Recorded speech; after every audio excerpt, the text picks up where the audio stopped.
So next is for buyer on the spot, request e-invoice for B2C business. So this one is the sample for POS system. Okay. So if got a situation like Tina want buy a smartphone from Kedai Electronics Gadget, okay, and then you as the seller, you need to ask for name, address, contact number, TIN or my card, and then fill in the POS system, and then you can submit to the my invoice portal. Okay. So what the required information is TIN or my card, either one. Okay, let's say your customer only provide you the TIN, no my card, so you can fill in the TIN number, and then the my card you put 12-digit 0.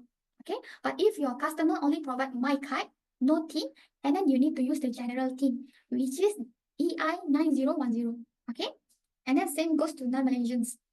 Either one, you cannot give, both are dummy one. Okay, if your customer didn't provide TIN or my card, both don't provide, you cannot submit standard invoice. Okay.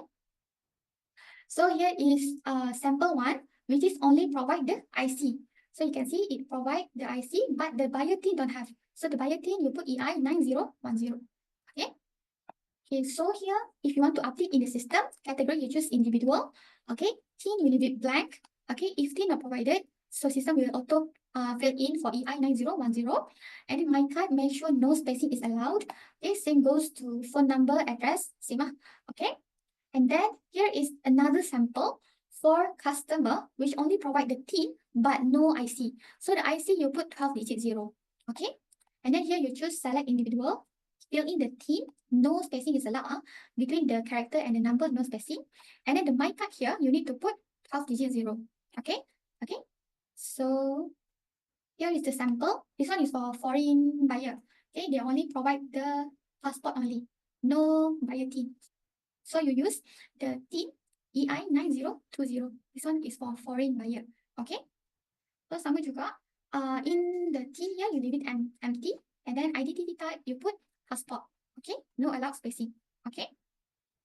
And then non-Malaysian individual for what? TIN. Okay. This is the same sample lah. Got TIN, but no IC. So IC you put 12-digit 0. Okay. Now, next is the buyers can request for e-invoice at point of sale. Okay. After get the information, the seller can submit the invoice through the POS system. So in our AutoCount, so let's say this one is the POS system for cash payment. And then at the front end there, you can fill in the customer information. Okay. Once customer want make payment, you fill in the customer information, name. The yellow one is the required fill. Okay.